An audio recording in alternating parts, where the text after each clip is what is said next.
The late afternoon sun, a bruised orange against a Massachusetts sky still damp from a passing shower, cast long, distorted shadows across the wet brick facade of Maplewood Elementary. Each drop clinging to the eaves glittered like a tiny, fragile diamond, reflecting the unexpected brilliance of the golden hour.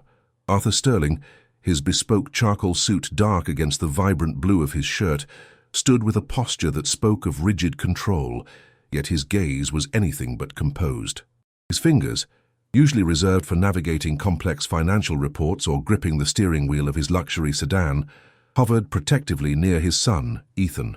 The 7-year-old boy, with hair the color of corn silk that caught the sun's last rays, looked up at the woman before them with an almost reverent adoration, his small hand instinctively reaching out. The woman, Eleanor Vance, stood perfectly poised, her navy dress with its stark white collar, a beacon of professional grace amidst the chaotic backdrop of tiny fingerprints and colorful drawings that adorned the school's interior walls, visible through the open double doors behind her. Her auburn hair, touched by the golden light, framed a face etched with a mix of professional resolve and a flicker of something deeper, perhaps surprise, perhaps a dawning sorrow. In her outstretched hand, she held a creamy, thick envelope, sealed with an ornate crimson wax impression, extending it towards Arthur. The gesture was simple, yet pregnant with unspoken meaning. It was an offering, a plea, a silent scream, in a world that rarely slowed down enough to listen. Arthur, however, was not looking at the letter, not truly. His eyes, usually sharp and analytical, were fixed on Eleanor, scanning her features as if seeing her for the very first time, and yet recognizing her with a sickening lurch in his gut. A silent gasp tore through him, stealing the air from his lungs. The polite smile he had offered her weeks ago, so innocent then, so devoid of true understanding, now felt like a cruel deception. His heart hammered against his ribs, a frantic drumbeat signaling the earth-shattering realization that was slowly, devastatingly, dawning. The woman who had stirred a forgotten lightness within him, the woman he had asked, with an almost flippant charm, to be his date for one day, was standing before him now, not in the glittering ballroom of Boston's elite, but on the worn steps of his son's elementary school. She was Ethan's teacher. The irony, brutal and absolute, struck him with the force of a physical blow. The unspoken words hung heavy in the damp, sun-kissed air. "Can you be my date for one day?" The memory of his casual invitation, now an echo of his profound ignorance, reverberated in his ears, a chilling counterpoint to the innocent adoration in Ethan's eyes. If you've ever felt the ground drop out from under you, leaving you suspended in a moment where past assumptions violently collide with a new, inescapable truth, leave a like and share your story. But to understand how such a moment, laden with profound irony and devastating realization, came to be, we must rewind several weeks, back to a Boston bustling with the ceaseless rhythm of finance and quiet despair. Arthur Sterling, a name synonymous with power and precision in the cutthroat world of corporate finance, carried the weight of his vast empire with the ease of a man born to command. Yet, beneath the veneer of impeccably tailored suits and a perpetually calm demeanor, lay a man haunted by a different kind of burden. 2 years. 2 years had passed since Genevieve, his beloved wife, had been snatched away by an unforgiving twist of fate. 2 years since the vibrant colors of his world had faded to muted tones of gray. And 2 years since his 7-year-old son, Ethan, had begun his slow, silent retreat. Ethan, once a whirlwind of boundless energy and wild imagination, now moved through their sprawling suburban home like a ghost, his laughter replaced by a quiet solemnity that pierced Arthur's heart more deeply than any wail. At Maplewood Elementary, Ethan's grades, once a source of small pride, were slipping, mirroring the growing chasm between father and son. Arthur, a titan in boardrooms, felt utterly lost in the subtle, devastating nuances of grief, both his own and his child's. He saw the distance, he felt it, a cold, hard knot of fear tightening in his chest, but he possessed no map to navigate the labyrinthine emotional landscape of a grieving child. His corporate world, however, offered no such allowances for personal sorrow. Demanding board meetings, high-stakes negotiations, and an unyielding social calendar insisted on appearances, an image of stability, of control, that he fought daily to maintain. A high-profile charity gala for children's hospitals loomed on the horizon, a cause that had been Genevieve's passion. a light she had nurtured with fierce dedication. Arthur needed a date. Not just any date, but someone who could project an image of effortless grace, a semblance of normalcy to the public, and perhaps more desperately, to himself. He needed a shield against the pitying glances, the knowing whispers. He needed to be seen as whole, even if he felt irrevocably broken. It was during a rare, solitary escape from his gilded cage, a quiet Tuesday afternoon, in a bustling coffee shop in downtown Boston, that fate, in its usual inscrutable manner, intervened. Arthur, blending anonymously into the crowd of hurried commuters and whispering students, observed the controlled chaos around him. And then he saw her, Eleanor Vance. She moved with an effortless grace that belied the frantic pace of the afternoon rush, a whirlwind of kind eyes and a disarmingly genuine smile. She was juggling takeout orders, her brow furrowed in concentration as she meticulously ensured each drink and pastry found its rightful owner. There was a warmth about her, an unpretentious sincerity that seemed utterly out of place in his meticulously curated world of bespoke suits and calculated gestures. She seemed both familiar, like a half-remembered melody, and utterly alien. Her eyes, though focused on her task, held a depth, a quiet strength that resonated with something long dormant within him. An impulse, raw and unexpected, surged through Arthur. He rarely indulged such whims. Every decision in his life was a carefully weighed calculation, but in that moment, witnessing her quiet diligence, her inherent kindness, something shifted. A fleeting sense of calm, a fragile promise of respite, seemed to emanate from her. He found himself moving, his legs carrying him towards her without conscious command. He approached her, a practiced, charming smile gracing his lips, one that had swayed countless shareholders and closed innumerable deals. "Excuse me," he said, his voice a low, resonant murmur accustomed to commanding attention. Eleanor looked up, her kind eyes widening slightly in surprise, a faint blush rising to her cheeks. She held a steaming cup of Earl Grey, its warmth a stark contrast to the sudden chill of his unexpected presence. "I know this is terribly unorthodox," Arthur continued, his smile softening, attempting to convey a sincerity he genuinely felt in that moment. "But I have a rather important event next week, a charity gala, and I find myself in need of a date." He paused, allowing the weight of his words and his implicit status to settle. "Can you be my date for one day?" he finished, completely unaware that this unassuming woman, with her gentle smile and quiet strength, was the dedicated, deeply empathetic teacher shaping his son's fragile world. He saw only a fleeting moment of unexpected connection, a potential solution to a pressing social obligation. Eleanor Vance, on the cusp of her late 20s, navigated a world far removed from Arthur Sterling's opulence. Her days were a tapestry woven with lesson plans, the boundless energy of 7-year-olds, and the ever-present hum of financial anxiety. Student loan debt gnawed at her, a relentless shadow, and a significant portion of her modest salary was dedicated to helping put her younger sister through college. Life had taught her the hard lessons of scarcity, forging within her a quiet resilience, and a personal philosophy centered on helping hands, not handouts. She believed in earning, in contributing, in the dignity of hard work. The man before her, an undeniable presence of wealth and privilege, represented a world she usually only glimpsed in glossy magazine spreads or the society pages of the Boston Globe. His offer was startling, almost ludicrous.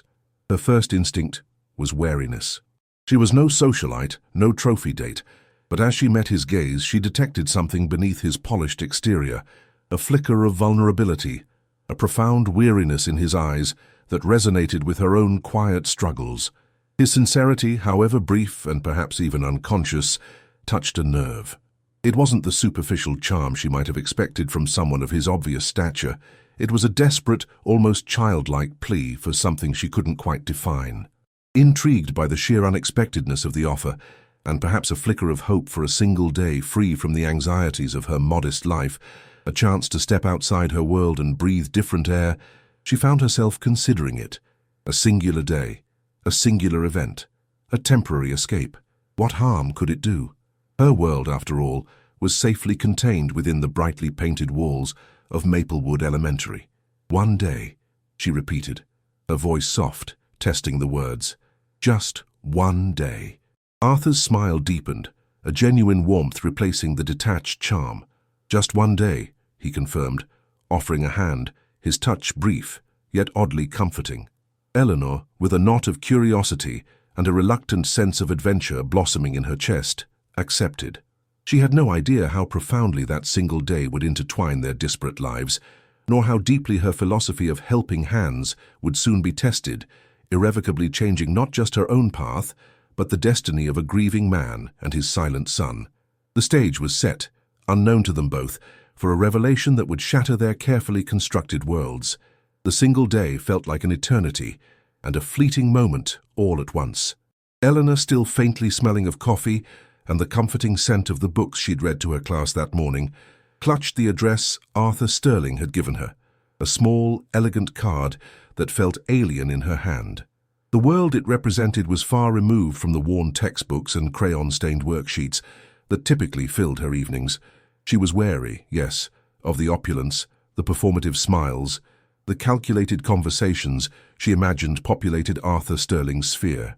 Yet there was an undeniable flicker of curiosity, a whisper of excitement, for a single day unbound by the anxieties of student loan payments and her sister's tuition. It was a day to observe, to exist, perhaps even to breathe different air, if only for a few hours. The preparations were a quiet flurry of borrowed elegance.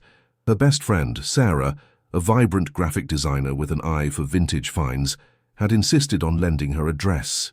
It was a shimmering midnight blue gown, deceptively simple yet exquisitely cut, its fabric pooling around her feet like liquid moonlight.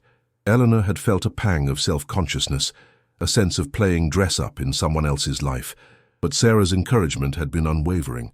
"You'll stun them, Elle, you have a grace they can't buy." As she looked at herself in the mirror, the woman looking back was a stranger, elegant and poised, a stark contrast to the comfortable cardigans and sensible shoes of her daily life. She practiced a smile, a graceful turn, a posture that exuded confidence she didn't quite feel. This was an act, a brief, beautiful illusion, and she was determined to play her part flawlessly. Arthur, meanwhile, had approached the gala with his usual meticulous efficiency. His assistant had secured the reservation, confirmed the schedule, and arranged for the car. The only variable, the date for one day, was a novel, almost impulsive deviation from his carefully constructed routine. He expected a pleasant, unobtrusive companion, someone who could blend seamlessly into the background while fulfilling the social requirement. He expected a distraction, nothing more. He certainly didn't expect the quiet flutter in his chest as his driver pulled up to Eleanor's modest apartment building, nor the unexpected jolt of recognition and approval as she emerged, bathed in the soft glow of the streetlights. She wasn't just wearing the dress, she embodied it. The midnight blue deepened the color of her eyes, and her auburn hair, swept up in a loose, elegant style, framed a face that was both striking and utterly genuine. She carried herself not with the practiced swagger of the socialites he knew, but with an inherent dignity, a quiet strength that emanated from within. "Eleanor," he greeted, a genuine smile replacing his usual detached charm, a smile that reached his eyes for the first time in what felt like years. "You look breathtaking." The words were out before he could filter them, an honest, almost raw admission that surprised even himself. Eleanor's cheeks flushed, a natural blush that only added to her allure. "Thank you, Mr. Sterling. You look very distinguished yourself." Her voice, though soft, carried a clear, bell-like quality. The gala was everything Eleanor had anticipated and more, a glittering spectacle of wealth and influence held within the cavernous, chandelier-draped ballroom of a historic Boston hotel. Diamond necklaces flashed under the spotlights, champagne flutes chimed like crystal bells, and the air hummed with the murmur of conversations about mergers, market trends, and European vacations. Arthur, moving through the crowd with the effortless ease of a king in his court, introduced Eleanor with a quiet pride that surprised her. He spoke of her as if she were a valued acquaintance, not a temporary prop, and she found herself navigating the opulent ballroom with a quiet grace that belied her initial nervousness. Instead of being intimidated, Eleanor did what she did best. She observed. She listened. While others traded superficial pleasantries, she engaged. When a renowned philanthropist spoke of the challenges in funding inner-city education, Eleanor offered thoughtful insights on holistic learning approaches and community-based support systems, drawing from her own first-hand experience. She spoke not of theory but of the tangible impact on children's lives, her words carrying the weight of genuine empathy. She didn't seek to impress but simply to contribute, and in doing so, she subtly challenged the guests' often superficial conversations, injecting a dose of authentic humanity into the glittering facade. Arthur watched, captivated. He had expected her to be quiet, perhaps overwhelmed. Instead, he saw her animated, her eyes alight with passion as she discussed the very real issues that affected children beyond the gilded walls of the gala. Her genuine warmth and intelligence, her unpretentious charm, stood in stark contrast to the performative socialites he usually endured. He found himself drawn to her, surprised by a lightness he hadn't felt since Genevieve's passing, a feeling akin to sunlight breaking through a long-standing cloud cover. He caught himself smiling, a true unforced smile, as he listened to her articulate a point with gentle conviction to a notoriously cynical art collector. This was more than a date. This was an experience. He found himself leaning in, his attention utterly fixed on her, oblivious to the usual demands of networking. They spoke easily, the hours melting away like ice in a summer sun. Their conversations ranged from classic literature to the challenges of urban gardening, from the importance of art in children's development to the subtle nuances of human connection. Arthur discovered, to his profound surprise, that beneath their vastly different lives lay a bedrock of shared values, a quiet idealism, a belief in the power of education, and a deep-seated desire to make a tangible difference in the world. He found himself opening up, sharing anecdotes he hadn't uttered since Genevieve's death, feeling safe in the unjudgmental space she created. Eleanor in turn noticed the profound grief etched in Arthur's eyes, a shadow that even his dazzling smile couldn't entirely erase. She sensed a deep, though unexpressed, longing within him, a struggle to connect with something or someone vital. She saw the way his gaze would occasionally drift, distant and pensive, and recognized the subtle signs of a man grappling with a loss that had reshaped his entire world. It was a struggle she understood on a professional level, having witnessed similar patterns in children dealing with profound family changes, and increasingly on a personal level, as she felt an unexpected empathy bloom within her. There was a genuine sadness beneath his power, a loneliness that resonated with her own quiet, often solitary life. She found herself wanting to reach out, to offer the same understanding she extended to her students, to bridge the unspoken gap. This unexpected connection, this effortless flow of conversation, ignited a flicker of hope within Arthur, a fragile promise of something he hadn't realized he was missing. He was falling, unknowingly, for his son's teacher. It was a slow, subtle descent, not a headlong plunge, built on genuine admiration and a startling recognition of shared humanity. If you've ever found an unexpected connection in the most unlikely of places, a bond that makes your heart feel lighter than it has in years, drop a comment below and share that feeling. It's incredible how the universe can bring people together when you least expect it. But the world of the wealthy harbored its own set of dangers, its own particular breed of predator. Arthur's manipulative ex-fiancée, Clara Thorne, a woman whose beauty was as sharp and cold as her ambition, observed their growing connection with an icy fury. Clara had always coveted Arthur's status, his empire, the very things Eleanor seemed to genuinely disregard. She saw Eleanor not as a person, but as an opportunist, a gold digger attempting to stake a claim on what Clara believed was rightfully hers. She watched their easy laughter, their animated conversations with growing resentment, her perfectly manicured hand tightening around her champagne flute. Clara moved through the ballroom with the predatory grace of a viper, planting insidious rumors, whispering poison into the ears of their mutual acquaintances. "Isn't it fascinating how quickly some people adapt to this world?" she purred to a prominent socialite, her eyes flicking towards Eleanor. Such an innocent face, but one must wonder about intentions. Arthur, bless his heart, can be so terribly naive when it comes to charming little distractions. She highlighted the vast chasm of their social standing, subtly trying to paint Eleanor as a calculating interloper, a woman whose genuine charm was merely a facade for a more mercenary agenda. Arthur, accustomed to the cynicism of his world, to the relentless jockeying for position and wealth, was momentarily swayed by the familiar negativity. The whispers, Though he tried to dismiss them, sowed a tiny seed of discord, a familiar doubt in his nascent feelings. It was a world where trust was a commodity, and he had learned at great cost to be perpetually guarded. Meanwhile, back at the brightly colored, crayon-scented world of Maplewood Elementary, Eleanor's concern for Ethan deepened. His withdrawal, which she had initially attributed to a slow adjustment, intensified over the weeks following the gala. His once bright, curious eyes often clouded with a sadness that troubled her deeply. He rarely participated in group activities. His drawings became somber and monochromatic, and his usual imaginative stories gave way to quiet, solitary play. She'd tried various approaches: gentle encouragement, one-on-one reading sessions, carefully crafted art projects designed to draw him out, but the invisible wall around him only seemed to grow taller. Eleanor felt a professional and personal responsibility to intervene.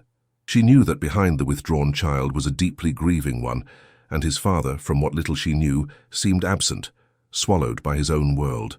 After much thought, she decided to send a personalized letter home to Arthur, outlining her worries, detailing Ethan's emotional and academic struggles, and requesting an urgent parent-teacher conference. She poured her heart into the words, trying to convey the depth of her concern, the urgency of the situation. She sealed the thick, creamy envelope with a small red wax impression she used for special school notices, hoping it would convey the importance of its contents. She tucked it carefully into Ethan's backpack, placing it in the same compartment where his daily planner usually resided, confident it would find its way into Arthur's hands. The morning after the gala, still reeling from the unexpected emotional connection with Eleanor and the unsettling chill of Clara's whispered accusations, Arthur's world had reverted to its usual frenetic pace. Deals needed to be closed, reports analyzed, meetings attended. The exhilarating lightness he had felt with Eleanor was battling fiercely with the familiar cynicism Clara had managed to rekindle. His mind was a battlefield of bewildering, intoxicating thoughts of Eleanor and the demanding, ruthless reality of his corporate life. He moved through his days in a haze, the image of Eleanor's genuine smile contrasting sharply with the cold glint in Clara's eyes. Ethan's backpack sat by the front door each morning, a silent sentinel awaiting collection by the housekeeper. Arthur, consumed by the post-gala business frenzy and the bewildering, intoxicating thoughts of Eleanor, inadvertently overlooked it. The school bag, a brightly colored accessory in the muted grandeur of his foyer, was simply a detail his army of staff handled. The letter, Eleanor's heartfelt plea, remained tucked inside Ethan's backpack, a ticking time bomb, unseen, unread, its crucial message lost in the tumultuous currents of Arthur Sterling's world. The truth, hidden in plain sight, was rapidly approaching its devastating detonation point. The heavy Boston air still held the faint scent of rain, a crisp coolness that usually brought a sense of clarity to Arthur Sterling's mind. Not today. Today the world felt out of focus, distorted by a cocktail of lingering euphoria from the gala and the bitter tang of Clara's insidious whispers. He had spent the morning trying to bury his thoughts in spreadsheets and conference calls, but Eleanor's smile, her genuine laughter, her insightful observations kept breaking through a dazzling, unwelcome distraction. It was a feeling he hadn't known in 2 years, a burgeoning lightness that threatened to unravel the carefully constructed composure he relied upon. But then, a memory, sharp and unwelcome, cut through the haze. Ethan's grades, his son's academic slide. The conversation with his tutor had been brief, clinical, detailing a marked decrease in focus and participation. It was a problem he had delegated, as he did with most things outside the boardroom, but this morning, spurred by an inexplicable shift within him, Arthur decided to address it head-on. He needed to be more present, to understand what was happening to his son. Perhaps, he mused, the warmth he had felt with Eleanor had ignited a flicker of paternal responsibility that had been dulled by grief. Eschewing the usual assistance call, the discreet email, the formal request, Arthur found himself behind the wheel of his sleek sedan, navigating the familiar, yet suddenly foreign, suburban streets towards Maplewood Elementary. The drive felt different today, less a chore, more a pilgrimage. He parked amongst a row of minivans and SUVs, a stark contrast to his luxury vehicle, and stepped out into the crisp autumn air. The red brick building, unassuming and yet radiating a comforting warmth, stood before him. This was Ethan's world, a world he had barely glimpsed in the 2 years since Genevieve's passing. He pushed through the heavy double doors, leaving the polished chrome and hushed gravitas of his corporate life behind. Immediately he was enveloped by a cacophony of sound and color, the distant squeal of children on a playground, the gentle strumming of a ukulele from a music room, the faint, comforting aroma of crayons and construction paper. Brightly colored drawings adorned every available surface, each one a testament to unbridled imagination. It was a world vibrant with life, a stark contrast to the sterile, muted tones of his glass tower office. He walked down a brightly painted hallway, past classrooms humming with activity, past bulletin boards proudly displaying the artistic endeavors of small hands. Each step felt heavier, the air growing thick with an unspoken anticipation. He was looking for Ethan's classroom, room 3B, a detail he had only vaguely remembered from orientation 2 years prior. He found it eventually, a cheerful yellow door adorned with a paper tree bearing hand-drawn leaves. He paused, his hand hovering over the cold metal of the doorknob, a strange mixture of apprehension and hope coursing through him. He took a deep breath, pushing open the door to Ethan's classroom, a world away from his usual domain, and then he saw her, Eleanor. She was kneeling by a small reading circle, her navy dress a familiar sight, its white collar stark against the vibrant colors of the children's books. Her auburn hair, catching the diffuse light from the large windows, seemed to radiate warmth. Her genuine smile, the one that had so captivated him at the gala, illuminated the faces of 3 children gathered around her, and among them, looking up at her with an adoration that pierced Arthur's heart with a fresh, aching tenderness, was Ethan. His son, usually so withdrawn, so guarded, was leaning into her, his small face alight with an expression of pure, unadulterated joy Arthur hadn't seen in what felt like an eternity. The air left Arthur's lungs in a sudden, painful gasp. The sound, or lack thereof, resonated in the suddenly silent classroom. He felt a sickening lurch in his gut, a dizzying sensation that threatened to buckle his knees. His meticulously crafted composure shattered, falling around him like shards of glass. The woman he had charmed, the woman who had stirred feelings long dormant within him, the woman he had asked to be his date for one day, was his son's teacher. Eleanor, catching his stunned gaze across the small, vibrant classroom, rose slowly, the book she was holding falling silently to the rug. Her smile, so radiant just moments before, faded, replaced by a look of disbelief, then a dawning hurt, a profound sadness that mirrored the sudden shock on his own face. She saw the horror, the slow realization of his own oversight, of his monumental blindness. The letter, unread, tucked into Ethan's backpack, suddenly felt like a heavy stone, pressing down on her chest, suffocating her with the weight of his ignorance. Ethan, sensing the palpable tension that had suddenly filled the room, looked from his father's frozen, shocked face to Eleanor's wounded expression. His small world, usually so comforting and predictable within the confines of this classroom, momentarily collapsed into confusion. His smile, mirroring his teacher's, faded, replaced by a furrowed brow and a dawning apprehension. The polite smile Arthur had offered at the coffee shop, so innocent then, so charmingly detached, now felt like a cruel deception, a bitter mockery of the genuine connection they had shared. This was the moment, the exact, devastating moment of truth. Arthur's careful compartmentalization of his life, his meticulous separation of corporate demands from personal grief, of social obligations from paternal responsibilities, had come crashing down in the most public and humiliating way imaginable. His face, usually a mask of control, was a roadmap of shock, disbelief, and a profound, dawning shame. Eleanor felt the sting of tears in her eyes, tears of betrayal, of humiliation, but mostly of a deep, aching disappointment. Not for herself, but for the implications this revelation held for Ethan. She had seen Arthur's grief at the gala, had felt a connection to his loneliness, but now, seeing the shock on his face, the slow dawning of his profound oversight, a different emotion surged through her. It was anger, anger at his blindness, at his absence, at the casual disregard that had allowed such a monumental misunderstanding to occur. The initial shock gave way to a strained, devastatingly public confrontation. The other children, sensing the shift in atmosphere, had grown quiet, their small eyes wide with curiosity and a touch of fear. Eleanor, gathering her composure with a strength born of indignation, led Arthur out of the classroom, her movements stiff, her gaze unwavering. The deserted school hallway, usually a lively corridor of childish chatter, now echoed with a silence that amplified every beat of Arthur's panicked heart. "What is the meaning of this, Eleanor?" Arthur demanded, his voice low and dangerous, stripped of its previous charm, replaced by a cold, corporate edge.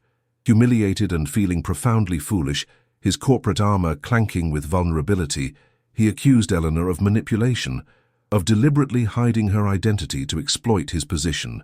The cynical whispers of Clara Thorne, once dismissed, now echoed in his mind, fueling his anger, his need to understand, to control. "Did you know who I was?" he pressed, his eyes narrowed, searching her face for any sign of deception. "Did you know I was Ethan's father when I asked you to be my date?" Eleanor, deeply wounded by his implied accusation, by the immediate leap to treachery, stood her ground, her body rigid with a righteous fury. Her voice trembled, but it was firm, a testament to her quiet strength. "Of course I knew you were Ethan's father, Mr. Sterling," she retorted, her words cutting through the tense silence. "I am his teacher. How could I not?" She moved swiftly to Ethan's cubby, her movements precise, her anger giving her a sudden, unwavering resolve. She pulled his still unopened backpack from its hook, the bright colors of its fabric, a jarring contrast to the grim tension in the air. Her fingers, usually gentle and patient, fumbled slightly as she retrieved the crumpled letter from the front pocket. The creamy envelope, sealed with its distinctive crimson wax, felt heavy, weighted with unspoken accusations. "This," she said, her eyes blazing with a mix of anger and sorrow, a powerful combination that momentarily silenced Arthur, "is why I knew your son. This is why I cared. I sent this home days ago, Mr. Sterling, because your child is struggling and you weren't listening." She thrust the letter into his hand, her gaze challenging him to deny its contents, to deny his own culpability. Arthur snatched the letter, his fingers brushing against hers, a spark of something unbidden passing between them despite the raw tension. His eyes, usually so quick to discern meaning from financial reports, struggled to process the handwritten words. He scanned the heartfelt message, Eleanor's careful articulation of Ethan's grief, his withdrawal, his profound sadness. Her genuine concern for his well-being, for his struggles, for the small boy who adored her, was evident in every line. His face paled, the accusations dying on his tongue, replaced by a profound gut-wrenching shame. The words, unresponsive, withdrawn, deeply saddened, parental conference urgently required, seared themselves into his mind. He hadn't just been blind, he had been deaf. Deaf to the unspoken pleas of his son, deaf to the urgent warnings of the woman who genuinely cared for him. He, Arthur Sterling, the man who prided himself on his control, his foresight, his ability to manage every variable, had catastrophically failed in the one area that truly mattered. At that moment, as the weight of his profound oversight crashed down upon him, a small soft sound broke through the oppressive silence. Ethan, who had quietly followed them out of the classroom, stood a few feet away, clutching a drawing. It was a crude stick-figure family. Himself, his father, and a woman with Eleanor's distinctive wavy auburn hair and kind, wide smile. The colors were bright, almost hopeful, a stark contrast to the somber tones Eleanor had described in her letter. The child's innocent act was an emotional catalyst, a silent plea for connection, a desperate testament to his longing for a complete, loving family, a missing piece he unconsciously saw in Eleanor. Arthur looked at the drawing, then at Eleanor, her eyes still brimming with hurt and disappointment, then back at his son, whose small face was etched with confusion and a fragile hope. The pieces of his own blindness, of his own devastating ignorance, finally, irrevocably, fell into place. He saw not a manipulative woman, but a dedicated teacher, a compassionate soul who genuinely cared for his son, a woman who had seen the pain in Ethan's heart that he himself had been too grief-stricken, too preoccupied to acknowledge. His initial prejudice and ignorance, fueled by Clara's poison and his own guarded nature, had blinded him to the truth. With a raw sincerity he rarely showed, a vulnerability that stripped away his corporate armor, he looked at Eleanor. "Eleanor," he began, his voice rough with remorse, the words catching in his throat. I am so profoundly sorry. For everything. For my assumptions. For not listening. For being so unbelievably blind." His gaze met hers, pleading for understanding, for a chance to atone for his monumental error. The power dynamic had shifted, utterly and irrevocably. He was no longer the imposing CEO. He was a humbled father, a man stripped bare by his own failings. Eleanor, seeing the genuine remorse in his eyes, the deep love he held for his son now laid bare, slowly softened. The anger, though still present, began to recede, replaced by a quiet sense of urgency. The wounds were too fresh, the revelations too profound for an immediate romantic resolution. The chasm between them, though now illuminated by an agonizing truth, was still wide. Instead of an embrace, a silent mutual commitment passed between them. It was a commitment to a path of open communication, starting with the fragile, hopeful world of Ethan. Arthur, no longer a detached CEO, but a man profoundly shaken and humbled, began actively engaging with Ethan's school life. He attended every conference, volunteered for class trips, and spent time with Eleanor not as a date but as a concerned, grateful parent. Their shared goal transcended romance, solidifying into a powerful desire for Ethan's happiness and healing. Arthur, once a lonely, grief-stricken CEO, found himself not just a father, but a man finally capable of real connection, thanks to the teacher who saw beyond his title and taught him the true meaning of family. The unexpected, unlikely bond that blossomed from a single, mistaken date, built on truth and genuine care, offered a hopeful promise for a future where their disparate worlds could finally intertwine for the sake of the child who brought them together. It was a long road ahead, but for the first time in 2 years, Arthur felt a glimmer of hope, a whisper of peace, a fragile possibility of healing, all thanks to the woman he had so foolishly asked, "Can you be my date for one day?" The answer, as it turned out, was far more complex and far more beautiful than he could have ever imagined. The silence that fell upon the school hallway after Arthur's raw apology was deeper, more profound than any he had ever experienced in a boardroom. It was the silence of shattered expectations, of unspoken regrets, and of a fragile hope hovering on the precipice of devastation. Eleanor met his gaze, her eyes still shimmering with unshed tears, but beneath the hurt, a flicker of something else stirred, a recognition of his genuine contrition, a professional assessment of a man finally seeing the truth. She looked at Ethan, who still clutched his stick-figure family drawing, his small face a tableau of hopeful confusion. The child was the anchor, the undeniable truth that transcended their adult blunders. "It's not about us, Mr. Sterling," Eleanor said, her voice softer now, though still firm. "It's about Ethan. He needs you." Her hand, once outstretched with a formal letter, now rested gently on Ethan's shoulder, a silent testament to her unwavering dedication. Arthur understood. This wasn't the time for personal apologies, for dwelling on his colossal failure. This was the moment to act, to begin the long, arduous journey of rebuilding. The very next day, Arthur, foregoing a crucial investor meeting, sat across from Eleanor in her classroom, the vibrant colors of children's art on the walls a stark contrast to the gravity of their conversation. He listened, truly listened, as she detailed Ethan's struggles, his withdrawal, the subtle signs of a child consumed by grief. There was no accusation in her tone, only concern, genuine and profound. Arthur felt a cold knot of shame tighten in his stomach. He had been so blind, so consumed by his own sorrow and the demands of his empire, that he had overlooked the most vital part of his life. "I want to help," he stated, his voice devoid of its usual corporate authority, tinged instead with a desperate sincerity. "Tell me what I need to do." Eleanor, observing him closely, saw a man stripped of his usual defenses, a father desperate to connect. She outlined a plan: consistent routines, open communication, shared activities, and a promise of his active presence in Ethan's school life. It wasn't just a professional directive, it was a blueprint for fatherhood. Arthur accepted every point, every suggestion, with a humility that astonished even himself. True to his word, Arthur Sterling, the notoriously reclusive CEO, began a transformation that rippled through his tightly controlled world. He adjusted his demanding schedule, delegating more responsibilities, shocking his board members with an unprecedented focus on his personal life. He started attending parent-teacher conferences, not as a brief, perfunctory appearance, but as an engaged, attentive participant. He volunteered for school events, reading days, field trips, even the annual bake sale, much to the bewildered amusement of the other parents and the quiet satisfaction of Eleanor. His presence, initially awkward and stilted, slowly began to soften. He learned the names of Ethan's classmates, listened intently to their innocent chatter, and even managed a few tentative smiles. He wasn't just observing, he was participating, learning the rhythm of this new, vibrant world. Ethan, in turn, began to blossom. His laughter, once a rare and fragile sound, returned with increasing frequency.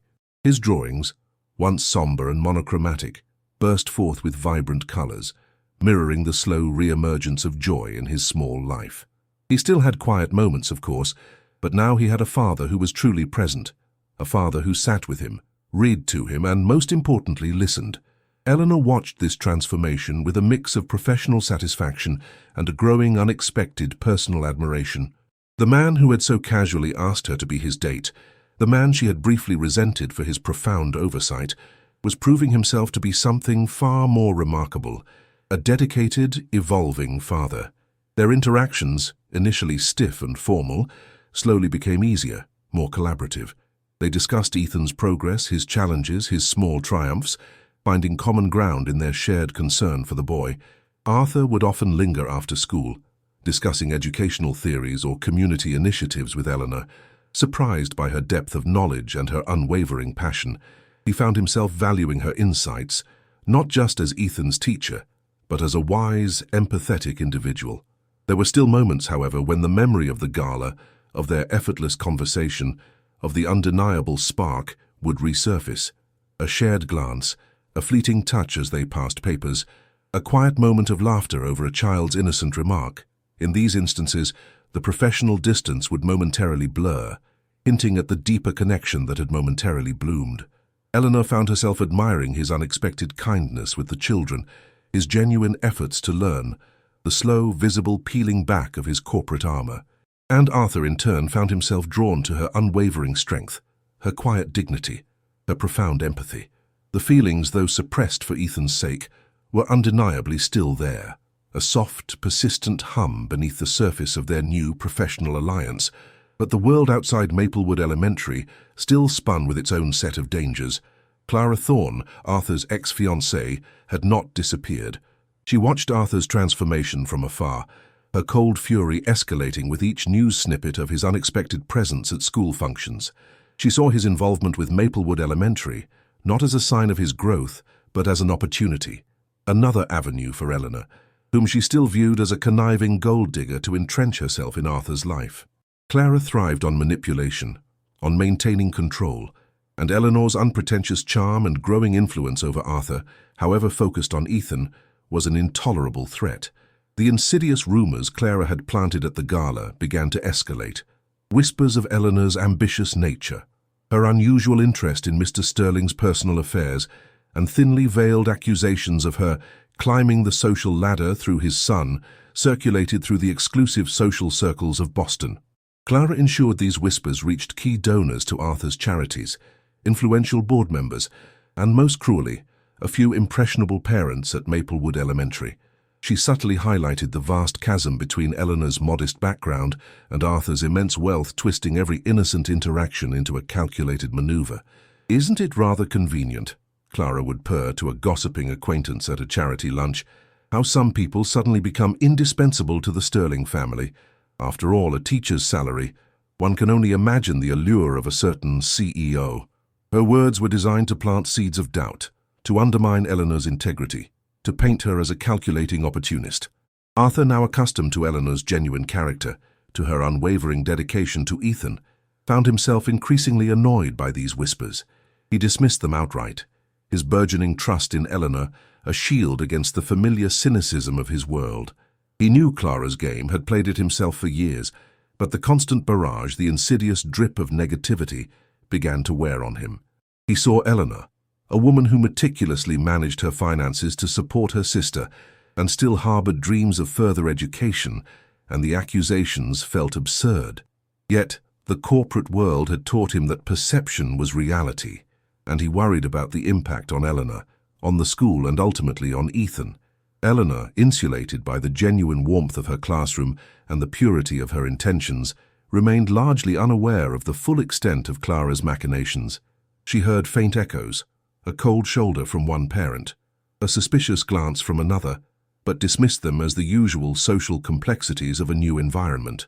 Her focus remained steadfastly on Ethan, on creating a nurturing environment for him to heal and grow. One afternoon, however, a particularly sharp-tongued parent, influenced by Clara's whispers, confronted Eleanor directly after school dismissal. "Miss Vance," the woman began, her voice laced with thinly veiled contempt, "some of us are beginning to question your excessive involvement with Mr. Sterling. It seems rather unprofessional, don't you think? Especially given your humble circumstances." The words, though delivered with a saccharine smile, stung Eleanor deeply. Her professional integrity, the very foundation of her identity, was being questioned. She felt a cold dread creep into her heart. Was this what Arthur's world brought with it? A constant battle against judgment and suspicion? Eleanor tried to explain, to clarify her purely professional relationship with Arthur, centered entirely on Ethan's well-being. But the parent, her mind poisoned by Clara's lies, remained unconvinced, her eyes glinting with a self-righteous satisfaction.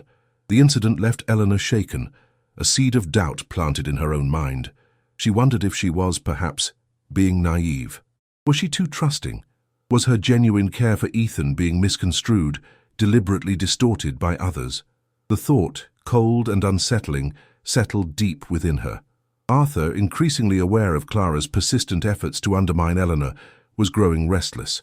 He saw the subtle changes in Eleanor, a slight tension around her eyes, a newfound guardedness in her interactions with certain parents. He suspected Clara's hand in it, recognizing her manipulative patterns. He knew he needed to act, not just for Eleanor's sake, but for Ethan's. He couldn't allow this negativity to taint the safe, healing space that Eleanor had so painstakingly created for his son. The opportunity arose during a school board meeting, one Arthur now regularly attended, demonstrating his commitment to Maplewood Elementary. The annual charity auction was being planned, and Clara Thorne, ever present where power and influence converged, was attempting to hijack the planning committee, ostensibly to streamline the event, but clearly with an eye to exerting her influence and, more importantly, controlling the narrative around Arthur. She proposed a series of exclusive items and high-profile guests, subtly pushing to exclude any lesser contributions, including the charming homemade crafts Eleanor's students were preparing.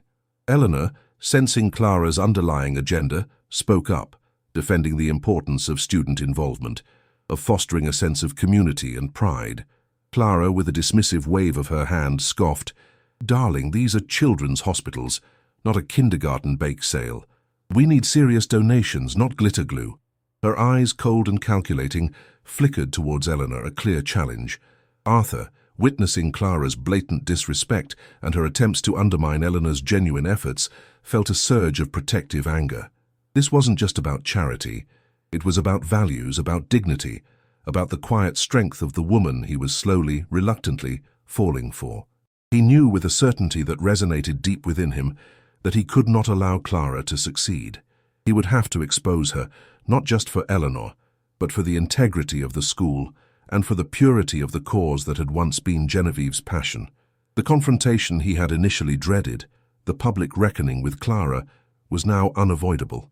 He would stand by Eleanor, even if it meant risking the fragile peace he had begun to find. The stage was set for a dramatic showdown, one that would force Arthur to choose between the cynical world he knew and the hopeful new path Eleanor had opened for him and his son. The air in the Maplewood Elementary School boardroom was usually thick with the smell of old paper, coffee, and earnest, if sometimes tedious, discussions about curriculum and budget. Tonight, however, it crackled with a different kind of energy, the sharp scent of ambition, the subtle tang of simmering resentment, and the almost palpable tension of a brewing storm. Arthur Sterling sat ramrod straight, his attention fixed on the meeting, but his gaze kept drifting to Eleanor, whose quiet dignity, even amidst Clara's thinly veiled barbs, shone like a beacon. Clara Thorne, positioned at the head of the long oak table, a dazzling smile pasted on her lips, was a picture of effortless control. She held court, confidently outlining her vision for the annual charity auction, ostensibly to benefit children's hospitals, a cause Genevieve had cherished. Her words were smooth, persuasive, laced with jargon designed to impress the board members who valued prestige above all else. "We need to elevate this event, ladies and gentlemen," she declared, her voice resonating with cultivated authority. Think exclusive. Think high-net-worth individuals. We secure a private jet experience, a weekend at a Hamptons estate, perhaps a private dinner with a celebrity chef. These are the items that truly move the needle, that attract significant donations. She punctuated her points with elegant gestures, her diamond-encrusted hand sweeping through the air, subtly dismissing the smaller, more community-focused contributions. Eleanor, seated further down the table, felt a familiar knot of unease tighten in her stomach. She knew the importance of fundraising, understood the need for significant contributions, but Clara's approach felt hollow. It lacked the heart, the genuine spirit of community that defined Maplewood. When Clara scoffed at the idea of student-made crafts, dismissing them as glitter glue and unworthy of such a prestigious event, Eleanor could no longer remain silent. "Miss Thorne," Eleanor interjected, her voice calm but clear, cutting through Clara's polished monologue. "While I agree that large donations are vital, the purpose of this auction, especially for a children's hospital, is also to foster a sense of community involvement, to teach our students the value of giving back. The items crafted by our children, the small heartfelt contributions, are not just about monetary value. They represent effort, pride, and the very spirit of the cause. To exclude them would be to miss an opportunity to engage the children directly in their own healing, in giving back to those who are suffering." Clara's smile tightened, her eyes flashing with irritation. She turned to Eleanor, her tone dripping with condescension. "Darling, these are children's hospitals, not a kindergarten bake sale. We need serious donations, not glitter glue. Perhaps you're more accustomed to smaller-scale events, but this is Arthur Sterling's name attached to this. We must maintain a certain standard." Her gaze flickered towards Arthur, a clear challenge, an unspoken question. "Whose side are you on?" Arthur, witnessing Clara's blatant disrespect and her attempts to undermine Eleanor's genuine efforts, felt a surge of protective anger, hot and sharp. This wasn't just about charity. It was about values, about dignity, about the quiet strength of the woman who was slowly, undeniably reshaping his world. Clara's words, designed to diminish Eleanor, only amplified her integrity in his eyes. He saw the cold calculation, the performative philanthropy, and it sickened him. He knew with a certainty that resonated deep within him that he could not allow Clara to succeed in this. Not here, not now. He had to expose her, not just for Eleanor, but for the integrity of the school, for the purity of the cause that had once been Genevieve's passion, and for the very soul of the man he was striving to become. He pushed back his chair, the slight scrape echoing in the tense silence. All eyes turned to him, accustomed to his usual reserved demeanor. "Clara," Arthur began, his voice calm but with an underlying steel that commanded attention, "Eleanor is absolutely right. This isn't just about the dollar amount. It's about engagement, about inspiration. My late wife, Genevieve, was passionate about giving children a voice, about fostering empathy. To dismiss the contributions of the very children we are trying to help, to undervalue the effort of their teachers, would be a betrayal of her legacy and, frankly, of the spirit of this event." He paused, letting his words sink in, especially the mention of Genevieve, a name Clara had always resented. Then he delivered his coup de grace. "Furthermore, Clara, your suggestions, while certainly extravagant, are already being implemented by the gala committee I've been quietly overseeing for the past 2 months. My team has secured the private jet experience, the Hamptons estate, and the celebrity chef. These are already accounted for. What we lack, what we desperately need, is precisely what Eleanor is advocating for: the heart, the personal touch, the community involvement. We need the glitter glue, Clara, to truly make this event reflective of the children it serves." A collective gasp rippled through the room. Clara's carefully constructed composure shattered. Her face, usually a mask of flawless elegance, flushed crimson, her eyes blazing with a mixture of shock and pure, unadulterated fury. She had been outmaneuvered, exposed, her ambition not just checked, but utterly undermined by the very man she sought to control. Arthur had played her own game, but with a different set of rules, ones based on genuine intent rather than cynical calculation. "Arthur," she hissed, her voice barely controlled, her public persona crumbling. "How dare you? I was trying to help you. You were trying to control," Arthur countered. his voice unwavering, his gaze steady. "And my son and this school are not pawns in your social game. Eleanor Vance," he continued, turning his full attention to the board, "has been instrumental in bringing life back into my son's eyes, in helping him heal from a profound loss. Her dedication, her integrity, and her understanding of children's needs are precisely what this event and indeed this school needs. Not superficial grandeur, but genuine heart." The board members, initially stunned, now shifted in their seats, a new respect dawning in their eyes. Arthur Sterling, the cold, calculating CEO, was defending a schoolteacher, publicly dismantling the carefully cultivated image of his ex-fiancée, all for the sake of his son and a cause he truly believed in. It was a profound, unexpected display of character. Clara, defeated and humiliated, could only glare, her carefully constructed world crumbling around her. She stood abruptly, knocking her chair backward, and stormed out of the room, her high heels echoing her rage down the hallway. The dramatic confrontation, which had left the board members reeling, had an immediate and profound impact. Clara Thorne's influence vanished overnight, her carefully cultivated network of contacts dissolving as swiftly as it had formed. Her reputation, built on artifice, could not withstand the public scrutiny and Arthur's unequivocal denouncement. The whispers about Eleanor, however, did not immediately cease. While Clara's direct sabotage was thwarted, the seeds of doubt about Eleanor's intentions had been deeply planted in certain minds, particularly among a small, influential clique of parents who valued social status above all else. Eleanor, while profoundly grateful for Arthur's public defense, felt a new, unsettling pressure. She understood that while Arthur had championed her, he had also inextricably linked her to his world, a world she was still wary of. The attention, though positive now, felt overwhelming. She found herself navigating school hallways with a renewed sense of self-consciousness, aware that every interaction, every conversation, was now under magnified scrutiny. The small, isolated incidents she had previously dismissed now felt like a persistent, nagging hum, a subtle current of suspicion that ran beneath the surface of the school's friendly facade. She received a few sympathetic smiles from teachers, a warm nod from the principal, who expressed her gratitude for Eleanor's unwavering dedication. But from a particular group of affluent parents, those who mingled in the same circles Clara once did, she felt a distinct chill.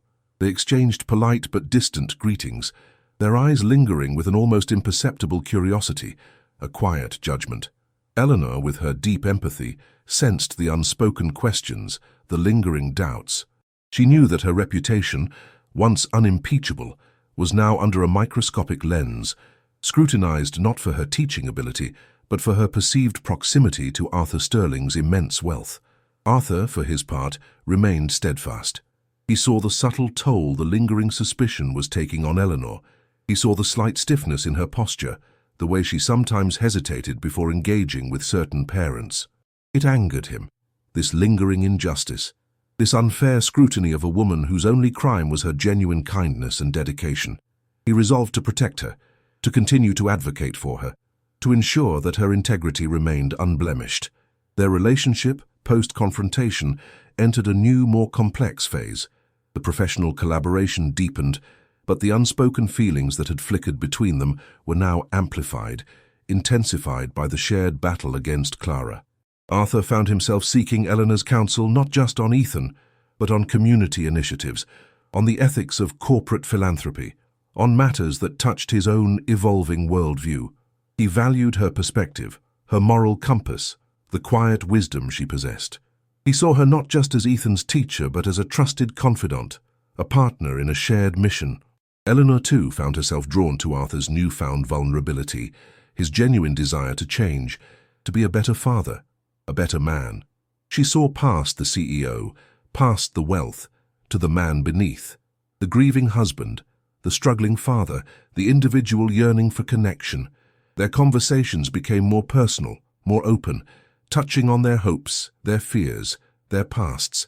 They spoke of Genevieve, of her passion for children's causes, of the profound hole she had left. In these moments, a quiet intimacy began to bloom, an understanding that transcended their disparate worlds. One afternoon, after a particularly engaging discussion about a new reading program for at-risk youth, Arthur found himself lingering, the last parent to leave the classroom. Ethan had already been picked up by the housekeeper. The sun streamed through the windows, illuminating dust motes dancing in the air, casting long, soft shadows across the colourful room. Eleanor stood by her desk, sorting through papers, her profile etched against the warm light. "Eleanor?" Arthur began, his voice softer than usual, a vulnerability he rarely allowed himself to show. "I owe you more than I can say. You've not only helped Ethan, you've opened my eyes to so much." He paused, searching for the right words, the ones that could convey the depth of his gratitude, the profound shift she had initiated within him. "I understand now why Genevieve was so passionate about these causes, about people like you." Eleanor turned, her eyes meeting his, a gentle smile gracing her lips. "You didn't need me to open your eyes, Arthur," she said, her voice warm, intimate. "You just needed someone to remind you what was already there, what was always important." The air between them thrummed with unspoken emotions. The professional boundaries, so carefully maintained, felt thin, almost transparent. Arthur took a step closer, then another until he was standing directly in front of her, the warmth of her presence enveloping him. His gaze dropped to her hands, which still held a stack of children's drawings. "The whispers," he said, his voice dropping to a low murmur. "About you. I know they haven't stopped, and it infuriates me. You deserve so much more than this petty scrutiny." Eleanor sighed, a small, weary sound. "It's part of the territory, I suppose," she conceded, a hint of sadness in her voice. "Your world, Arthur, it's complicated, and I'm not sure I belong in it." Arthur reached out, his hand gently covering hers, still clutching the drawings. It was a gesture of comfort, of reassurance, of a connection that went far beyond teacher and parent. "Perhaps," he said, his thumb lightly stroking the back of her hand, sending a shiver through her. "But perhaps it's also a world that needs you. A world that needs your perspective, your heart." He looked into her eyes, the vulnerability in his gaze raw and exposed. "I need you, Eleanor. We need you, Ethan and I." It was not a declaration of love, not yet, but it was a profound statement of need, of trust, of a bond that had been forged in unexpected circumstances, refined by shared challenges, and deepened by a mutual, unwavering concern for a small boy. The chasm between their worlds still existed, but it was being bridged, slowly, tentatively, by a growing connection that felt both inevitable and utterly surprising. The whispers might linger, the societal differences might remain, but in that quiet classroom, surrounded by the vibrant art of children, a new foundation was being laid, brick by emotional brick. Arthur Sterling, the widowed CEO, was finally learning the true meaning of family, and of a love that saw beyond titles and into the very heart of a person.